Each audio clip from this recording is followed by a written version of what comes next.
Definitely. It's hard to like really get any sort of momentum though as a guardian in general whenever you're against a warrior in the soul lane and then an assassin and then a mage assassin coming out of the jungle. You have to be so careful about those earlier rotations because it's so easy for Odin to get you in that execute threshold. And definitely Kuang very strong at picking off the Sobek. Apart from, okay, he has a quite a long amount of CC immunity, but just the burst potential coming out of the Kuang is actually absolutely insane. Yeah, I mean, and so, you know, the xCynosurex certainly didn't help out against Elevate, but I feel like a lot of the players here on ALG just sort of not only had like a good character that was good for them, but just had a fantastic game. Transonics had the game of his dreams. Clow was hitting these ultimates like nobody's business. xCynosurex, when you pick out Kuang, you're kind of hoping that that's the style game your jungler has. Definitely. So, Allegiance really looking to bottle that. I think Elevate, they're going to make a couple of moves to sort of change that already, selecting the Athena. What's the biggest overall change you think that Elevate has to make in order to swap this into a win? Well, right off the beginning, I would say that Elevate's comp was very reactive. You know, you had the Geb into an Athena. You're letting them make the play, and you're hoping you can capitalize on their mistakes. But this isn't third seed. This isn't fourth seed. This is Allegiance. This is a top C team, and they've proved it split after split. You cannot let them make the plays. You need to take initiative, which is why I like this Athena. It's really going to set up some plays. I'd like to see some early presence out the jungle. Maybe take a more of a carry style mid just to get you through those late game team fights.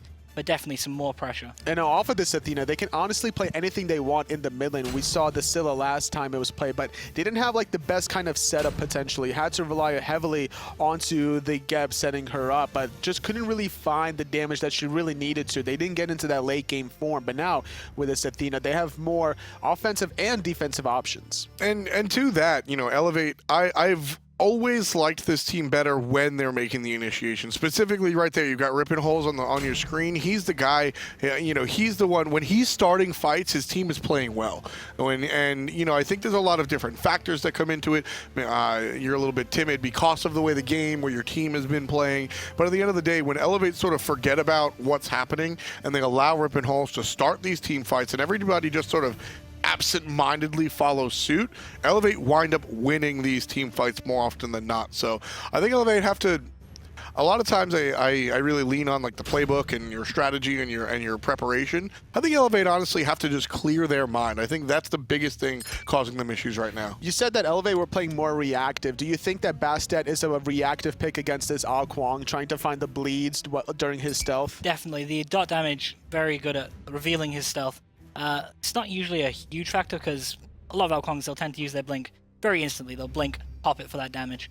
What I do like about the Bastet, it adds another win condition. As we saw out of Eager at during LAN, DJ Pernicus, very strong. Like even if the game is going south, you don't even have to take a structure. If you're just going towards a Phoenix, suddenly you got 3 people backing, and the Fire Giant looks really tasty. Yeah. And like you said, just a secondary win con is very, very important for things like this. Elevate have their toxin counters and their heads up ready for fighting. But when it comes down to it, Bastet, like you said, you're talking about proactive and reactive. Bastet, the selection here was reactive to Kuang, but Bastet can be a very proactive character. You know, I always call her, she's a very play option type character, like you said, different win condition, can sort of turn things around, as Azuna said earlier. So I'm very excited for this Bastet pick. I think it's going to give Elevate some extra options, both in strategy and also mid-game, should things start to turn south. Team Allegiance, they ban out Jingwei, so KeegsMate's, you know, considered his best hunter. That'll be taken away, and tier for the short lane. Guan Yu and Arlong Shen to, I mean, those gods are just too powerful, so they'll be banned out by Elevate, despite the fact that the solo Odin was already selected. Elevate had in mind the support warriors. There's a lot of burst damage coming out of Allegiance between their composition. Bird Bomb, Vulcan, Meatball, Backfire, Bacchus, Belly Flop, Intoxicate. All I feel like to synergize with this Kuang just to get him in this threshold. And now Elevate, they don't really have the sustain options. They banned the Guan Yu away themselves. The Raw's taken away from them by Allegiance's ban earlier on. And they didn't really want to dwell into any other sort of things, not opting for the Chang'e. Instead, they're hovering over the Habwa. I'm glad you skipped the hell. The Habwa, you know, the Habwa is actually a relevant pick here in the SCL. We've seen a number of times Habwa be selected by, namely Paul, but some other players as well. Instead, it'll be the Anhur, likely for the Hunter. Soul will be shot over there into the mid lane. Well, I mean, you never know, honestly, exactly. between those two. We've seen time and time again where there have been a few on her middle lanes here and there, but synergizing with the Bastet is probably not something you want to do with the on her. There's not much lockdown, but however, you could find the slow with the double Bastet slow, the on her pillar slow, and then maybe look for the ultimate killer, the Desert Fury. Also, it's worth noting that Vulcan, although a very, very strong pick, especially on the Clow, is quite notorious for being bad against Hunter mids, because he has to walk up to the wave and backfire, placing him in the perfect position for a Neath to hit with the Spirit Arrow, for an Anhur to hit with the Impale, and that puts him out of position, especially put a pillar behind him, and could be lights out. Exactly. In fact, if you ask me about Elevate's composition, I would prefer the Anhur mid and the solo over there in the long lane. I think that would be the go-to. It's up to Elevate to see if they have the chops to play that to. Elevate, Team Allegiance, real quick, one word. Who wins, Azuna? I mean, you gotta vote for Allegiance, haven't you? After that dominant. Ullr on Transonics, Allegiance. All right. Looks like it's ALG all the way. Casters, how you feeling? How you feeling, Dennis? My throat's a little bit scratchy, but, you know, getting through it. Took some medicine this morning. Hopefully we'll be good. Well, I was meant That's about how I about the feel. game. Oh, yeah, no. So Allegiance basically drafted the same composition. Obviously, the Athena was first picked away from them, instead going to the Bacchus, which is going to provide a lot of the same things when it comes to that setup. Instead of the dash taunt, now it's just a belly flop, intoxicate, really disrupting the teams. Now, they don't have the global presence, but I really wouldn't say that was super useful. It was more useful when Allegiance members were overextending and diving. That's really what we saw the Athena ult used for, so I don't think this is too big of a deal for ALG. The only other difference is the Ullr instead of Rom as well, and I think this is just Transonics trying to go for that ranged poke style more than the, you know, sit up in the wave with a Rom, because it gets hard to sit at the front.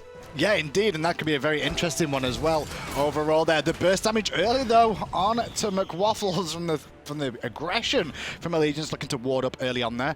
Now I was going to actually mention as well, we do see the side of Elevate here. Obviously, Jumpahhh and KeegsMate, they're playing solid on here. I wasn't sure which way round we're going to see those played today in this game, but they have put the solid mid lane. It's a little bit of guess in terms of wave clear, more effective in the early stages. Yeah, I mean, it's definitely something that you have to think about. I'm liking the composition from Elevate overall a little bit more. Last time we talked about that double Guardian, really looking for those team fights set up for the Scylla. This time they have a little bit more presence in the map, right? Sun Wukong going to have a decent laning phase. Also, it's not going to be the same story last time where it's like once the Sobek's in the cage, he can't get out. He does have his ultimate, going to be able to heal him back up. Much safer. Soul and Anhur, both very dominant laners. A little bit different in the mid for a Soul than as opposed to the Hunter role, but still, especially in those smaller corridors at the mid Harpies, the Stellar Burst and Supernova hit so many people. And so you have to be aware of that if you're ALG fighting into it. Well, no. Coming out from either team here overall. There's no crazy starts between the two. Obviously, they're going to stay and do their own jungle this time around, which is a good start for them. But I do like what we see out of Koiz on the Bacchus here. Going for the sprint at the beginning of the game. He just popped it there to get him to this wave a little bit quicker. But he's very, very good here up against the Bastet. So this is funny enough. Yeah, obviously the sprint is great against Bastet, has a ton of slows. There's multiple slows actually in all of Elevate's kits. But I like this sprint. We first saw it done by enemy in the Gauntlet, I believe, or was it? It was either the group or the Gauntlet. I believe it was Gauntlet. It was. They popped it to get their Zeus to mid lane faster, so he could get that dominant pressure and guarantee mid Harpies. Well, they didn't guarantee him the right ones, and they didn't guarantee him the fire elementals this time round, at least for the side of Jumpahhh and Sol. Instead, you did see Reminisst in the jungle down the Bastet go to solo lane, pick up a wave there, and then head towards mid lane as well. And yeah, this is great. The sprint obviously was able to get them there fast enough. It's a little bit surprising to see the mid Harpies not really looked at all by Elevate. I mean, you see Allegiance put 3 members over there. All you have to do is run over left-hand side, and now it's not going to be as easy. Problems here for Reminisst. Is it looking to seal away the Harpy, mainly XCynosurex, then turn his attention to the opposition jungle there. I believe he did get one. I think he got the last one there, and I mean, I like the attempt. I don't think he knew whether Bastet's jump was up or not, so instead guarantee the extra burst. farm. Not enough to get the kill there after the knock-up into the backfire combo. The turret just not doing enough damage just yet. McWafflez on the right-hand side here, already a little bit behind in terms of experience because of the fire elementals and the harpies as well, going the way of wolves. And he's just trying to farm up and stay safe against the bird box. And ALG have been putting so much attention onto the right-hand side of the map, both in Game 1 and obviously this game so far from what we've seen.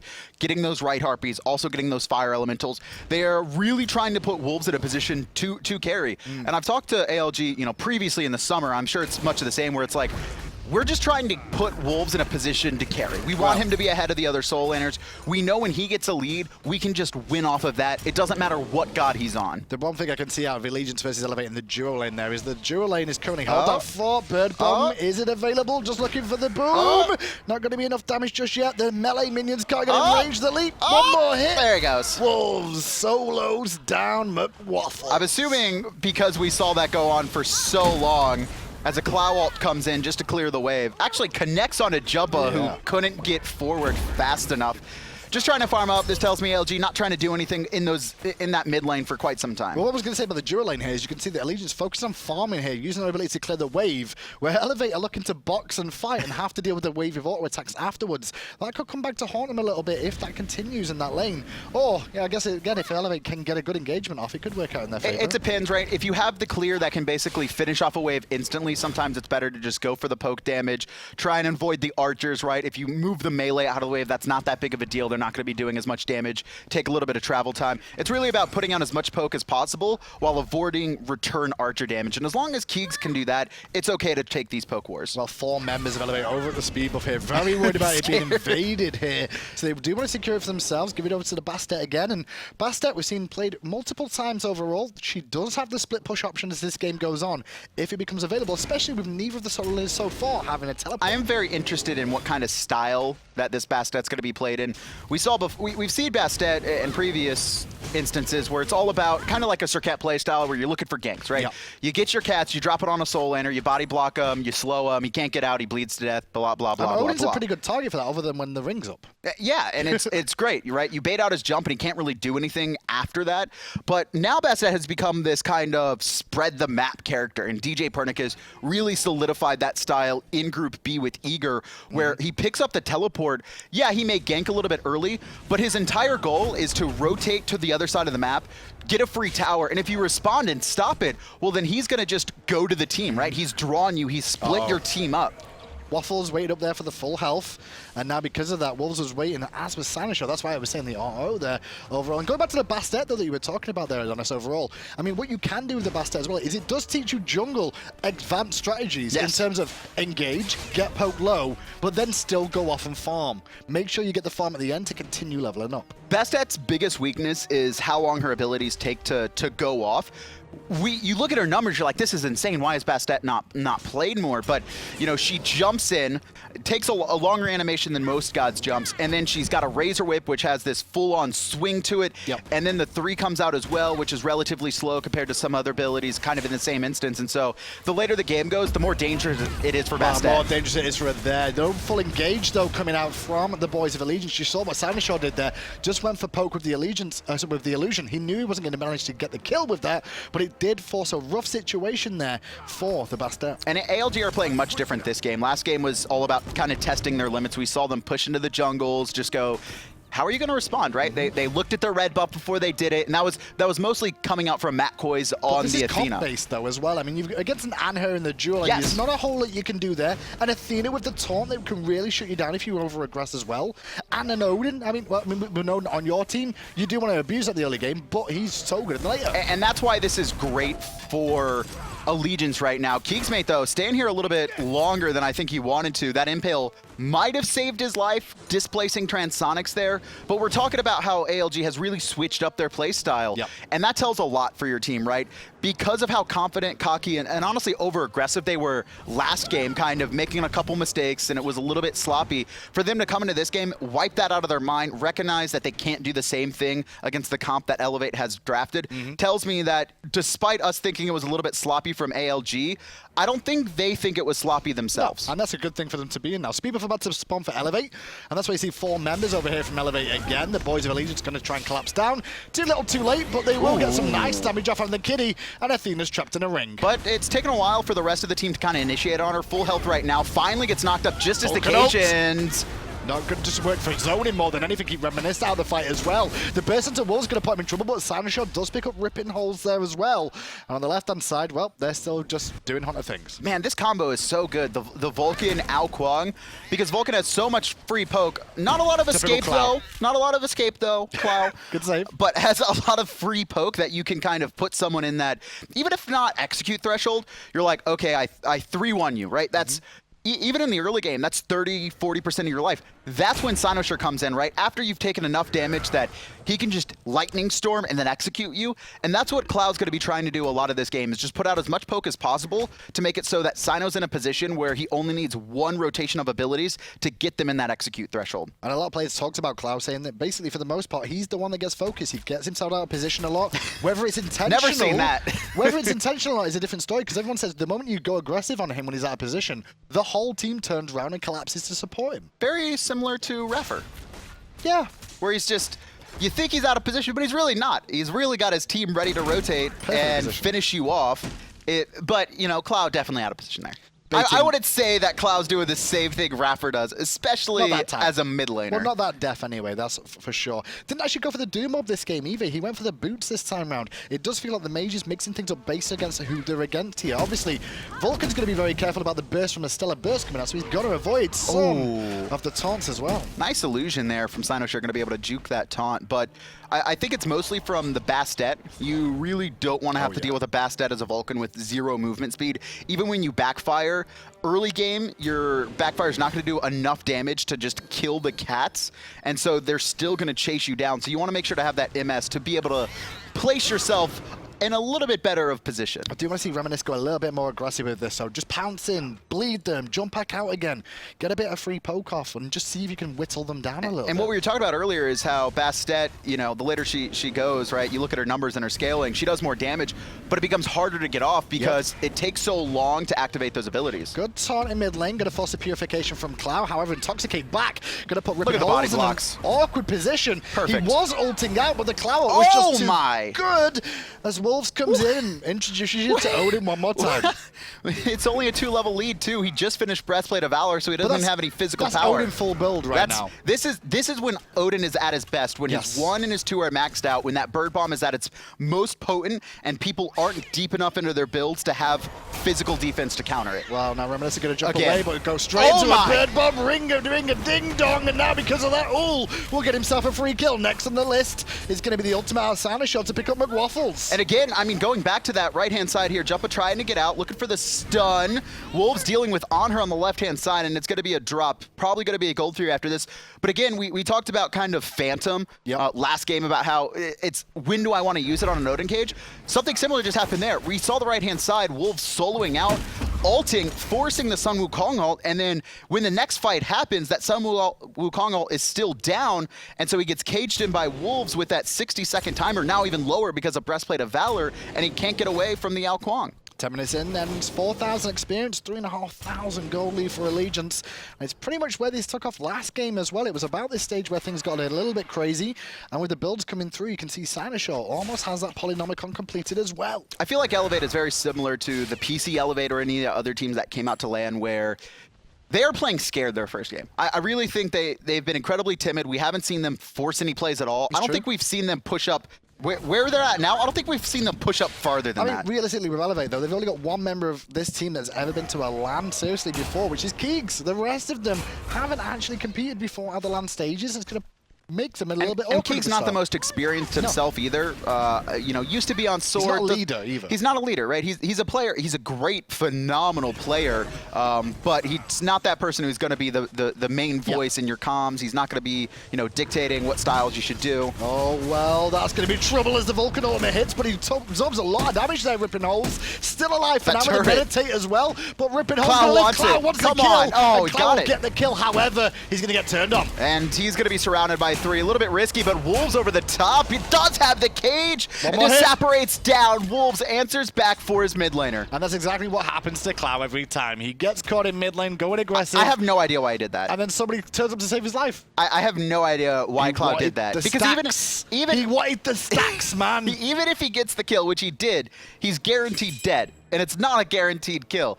You know, you always got to make those calculating plays. Like, if I jump in here, am I going to get the kill? How likely is it going to, am I going to get the kill? And how likely is it Well, he that knew am I going to die? And that was I'm going to die 100%. And anytime that's the case, you should never do it unless it's someone that's further ahead than you that you really need to shut down and kind of get that extra gold bounty from. So the Bastet that was level 10 and 200 gold behind, actually. Was that okay? No?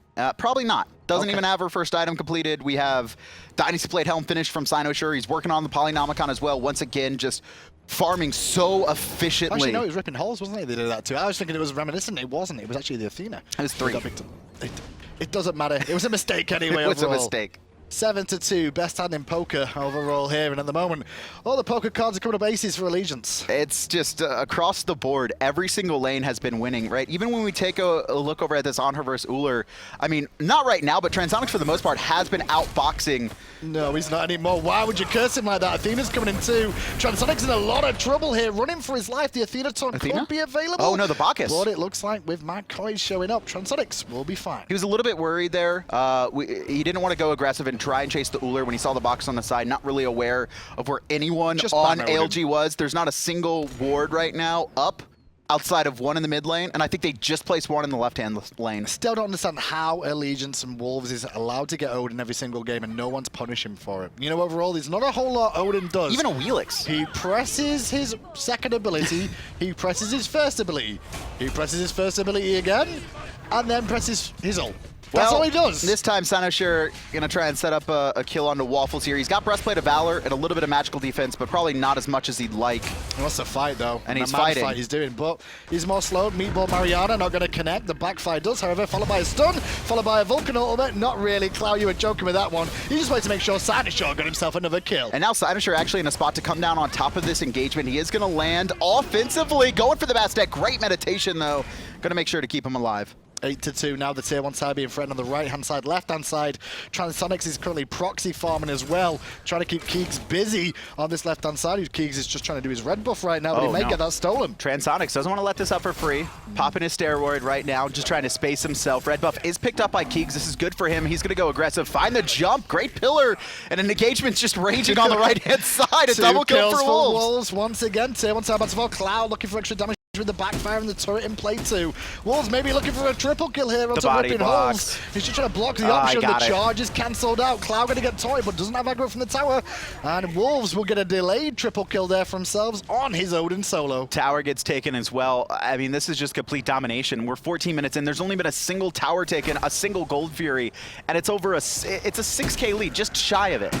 And at this point, Allegiance can just continue to do this. Like, they're winning across the map. Let's just fight. As long as we keep winning the fights, there's nothing to worry about. Same thing as last game, right? We're just going to dominate you in the laning phase, then rotate and have numbers advantage. And that's really what Allegiance has done very well, is rotating across the map and making sure that when a big fight does break out, you always see them with an extra man.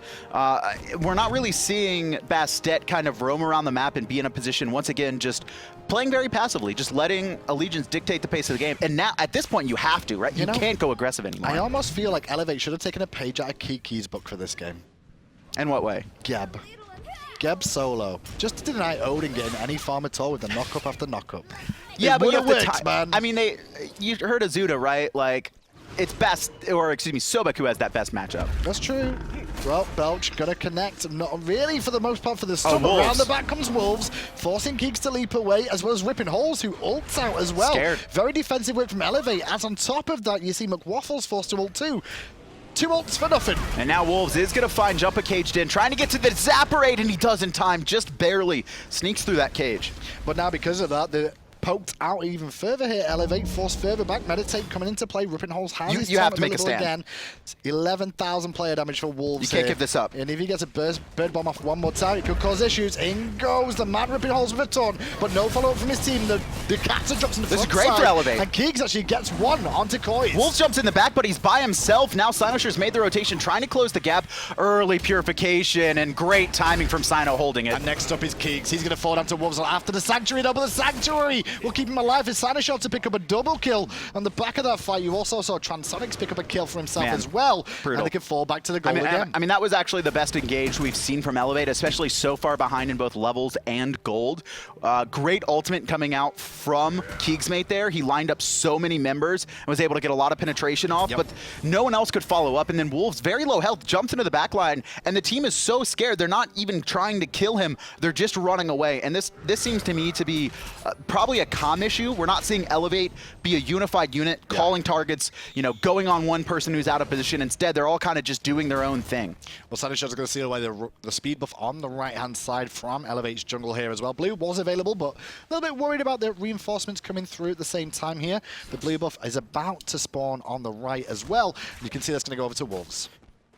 Blue buff going to be picked up here as well. Elevate, again, they've just fallen so far behind. It's a 9K difference right now, and it's 17 minutes. I mean, when you get to this point, again, you have to make a stand, and they did make their stand, to be fair, right? They took the fight on Gold Theory. They knew that this is a point where if they let this go before Fire Giant gets involved, they're going to fall too far behind, and now they lost that fight, and this is going to be a too far behind scenario right now. Going to realize in the jungle with that ward that round the back was coming Koiz on the Bacchus as well. Koiz. Looking to just take the tier 1 tower down.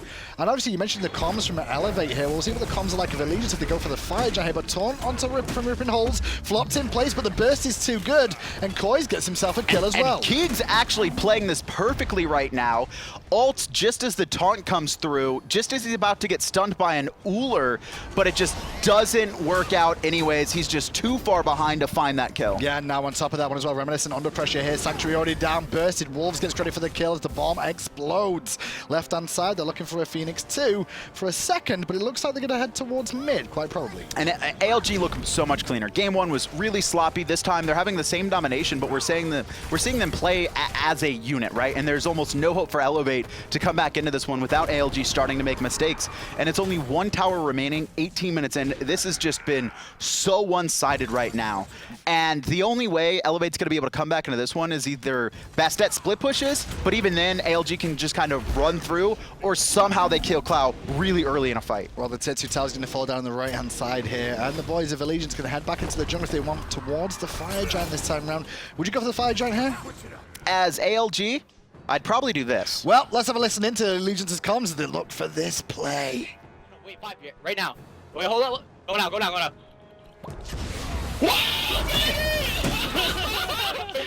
Good shit, boys! Yo, get out. Get out. Yeah, we can do fire. Yeah. Dude, you got hog, right? Yeah. I'm gonna zone. I'm gonna watch this side, China. Stay on, yeah, good shit. Good shit, boys. Good fucking... Stay on it. He's zoning all of them. I'm flopping on them. Nice, move in, good shit. I'm stunning him. On her. Fucking Cage is on! Get fucking shit! Alright, go on soul. She's dead. Alright, push left mid. Left in end. Relax. Alright, chill, yeah. You're left in end. We can Athena taunt somewhere, so... There's 19 minutes. Yeah. Can we... Hey, Adonis, relax. All right, Relax. hey man, prop my foot up on this one. Transonics not saying a word the whole time. His team is just going and saying Transonics just like the silent killer, not saying anything. Phoenix on the right-hand side, Phoenix in the mid, 1 remaining, 20 minutes in, 20-4 in kills, complete and utter domination from ALG. And the big key here is every team only has 1 game a day. 3 points is the maximum they can get on a day, and Allegiance are looking good for the 2-0 here. That will give them the top of the standings on day 1. You always want to start off strong. I mean, you find that 2-0 in an opening day, and you're in such a good position. And that, I mean, just think of the last game of the day we have too, Rival versus Soar. That's going to be next. That is definitely the hype match of day 1. And honestly, if either of them 2-0, that could just be it. Well, let's look at Celeber, and Celeber, you know, on the side of Saw, he was saying it's a very important game because he feels like, obviously, Allegiance are going to be an interesting one to have to deal with. Eager as well, obviously. They're not dealing with Allegiance straight up, but No. they are dealing with Eager. And now KeegsMate here are going to be playing. KeegsMate's been actually playing really well, and this is so unfortunate. He because wants to fight, that's all. He does want to fight, but the issue is his team has just fallen so far behind. And right now, I mean, it's a 4-level difference for him into the Ullr. But he's Anhur, so it's okay. He is Anhur. I feel Anhur's got the most outplay potential of any hunter. He's the best well-rounded in my eyes. Ullr is up there as well. I guess, yeah. And maybe Jingwei? Not as exciting, though. No. And then, obviously Hou Yi, bounce shots. No, that's not skill involved, really. Come on, it's man. luck-based. That... The first one's skill, the second one's luck. As a great Tolly once The said, third one's consecration of will. Right? luck is when work meets preparation, or execution meets preparation. Okay. Did Tolly really say that? I stole it from someone, I bet. I was gonna say, if that's, Tolly said that's that- definitely something That stolen. was really impressive if that was Tolly. I'm like, wow, I didn't see that one coming out of him. But yeah, He's trying to yell at us what it is right now, but I'm not going to be able to hear him. Well, another kill for Xcynosurex there. He's taking on the world, and the world is answering back a little bit, but not enough with that Desert Fury. Bird Bomb comes into play from Wolves, and there goes Rippin holes. The Titan will surely follow momentarily, and Allegiance will take 2-0 their first game of the day. Rippin holes into this group right now. ALG, the expected #1 coming into this, obviously dominated the North American scene in the weaker of the two groups, and they're showing it here. Now, Aware versus Cyclone, really intense match, actually. You saw Aware look very good. You saw Cyclone have kind of bright spots, and again, those teams that you see look like they have some shining moments in day one typically will get better throughout the weekend. And I'm going to be interested to see kind of the difference, right? We saw ALG in a very stompy match. How are they going to do against Aware, right? How are they going to be able to do against Cyclone? Are they going to have the same amount of leeway? That's a good point. This group's going to be very, very interesting overall here. But Allegiance look very good after day one. Elevate, Phenomenal. Probably back to the drawing board a little bit there. It looks pretty comfortable, but their compositions, I feel, kind of let them down. They went for a very late game composition against also a late game composition that came online earlier. Yeah, and a lot of it was, game one was misplays from individual players. They just were getting picked off repeatedly. It never got to that team fight phase, which is what you want for a double Guardian and Scylla combination. And all the ults were typically defensively coming out of the Scylla. Game two was much of the same thing, where Elevate never really tried to force anything in the early game. They slowly got snowballed with all the mid camps and a couple buff invades as well. Got to a Gold Fury fight. Then they were suddenly 6K behind. They try and make a stand. It doesn't go their way, and then it was just out of control. Well, Allegiance take the 2 on. The analysts are ready on the desk to give you all the action and feedback. So that one was fun to watch. I think when we saw Allegiance win, you know, different teams sort of have different, I think, excitement factors. Yes. And for me, watching Allegiance win is up top with one of the more satisfying experiences in Smite. Very flashy, very stylish is Allegiance, the way they win. They control the whole pace of the game. We saw from the very start the solo kill in the solo lane, Wolves with the Odin hitting level 5 first, being able to really punish the wukong without having that ultimate. Yeah, I think it was 2 minutes around. The first blood did come down. Wolves just proving that. You just can't give them this Odin. But then you're kind of stuck with this dynamic, like, you also can't give Clow Vulcan, and you cannot give xCynosurex Kuang, so what do you do? Yeah, I mean, that's really one of the big things that I'm looking here, watching Allegiance sort of, solidify themselves into being one of the more dominant teams. I think in the SCL we've seen Eager for so long, and Rivals becoming one of those teams, but we don't really have these long-standing teams. And Allegiance have had some solid splits that I think we're starting to see them really sort of come into one of these squads. When you look at some of the more dominant teams on PC, one of the things that always comes to mind is that every player has 2 or 3 picks that you just can't give them, like you were saying, xCynosurex and now Kuang. And with Allegiance really honing their skills, that's what we're starting to see. And it's more about trying to play off of those picks. You say you can't give Allegiance all these gods, but there's ways to play around it, and Elevate didn't explore those options. Obviously, they could have waited maybe potentially for Wolves to jump in on the wave and then look for the gank without having that escape. But it's something that Elevate didn't really recognize or capitalize on. And as a result, now Allegiance, they have this very clean 2-0 victory to start off the first day. So Wolves on this Odin, I mean, real talk, I'm gonna be blunt. Odin is a very simple character, right? right? There's not much to him. What makes Wolves' Odin so much different? As a solo laner yourself, maybe you can see some of the intricacies. Like you say, Odin, a very two-dimensional character, very easily punished. You know, we'll see Thor, Kuang, even Nemesis, all very strong at just when he jumps that wave, just going on him, destroying him. But I think Allegiance, their strongest point in that game, in both games, was just tempo. And as soon as Wolves got so much tempo that he just had infinite pressure, he could have been proxying waves of the Phoenix for all he wanted. They couldn't have done anything about it. It's really the truth. And, you know, seeing, like we said about Elevate before, I think, look at that follow-up, just reading He just exactly. knows, yeah. He just knows every little maneuver that you're about to do. He'll chase you to the end of the world. Whether or not he'll get a stack on his passive, that's not anything that he's concerned about. He's worried about making sure that his team has the advantage going for that next objective. Yeah, that was an ice-cold read. I love to see that type of thing. But, you know, watching Allegiance play, they're really flashy. And they've definitely come a long way. Elevate did not really adapt to the way that ALG were playing, and because of that, it's a 2-0 going the way of Team Allegiance. We've got Aggro standing by, and next to one of my favorites, it's Clow. Why don't we talk to them? The master of the zoning ultimate, Mr. Clow. A couple misclicks there in your defense, right? A couple mispresses. But overall, I mean, you guys looked super, super strong. And the analysts were mentioning it there. And when I was watching in the crowd, you know, when I was a player, we knew that Kuang was not in xCynosure's God pool. Right. It certainly is now. How hard did he work to put that in there?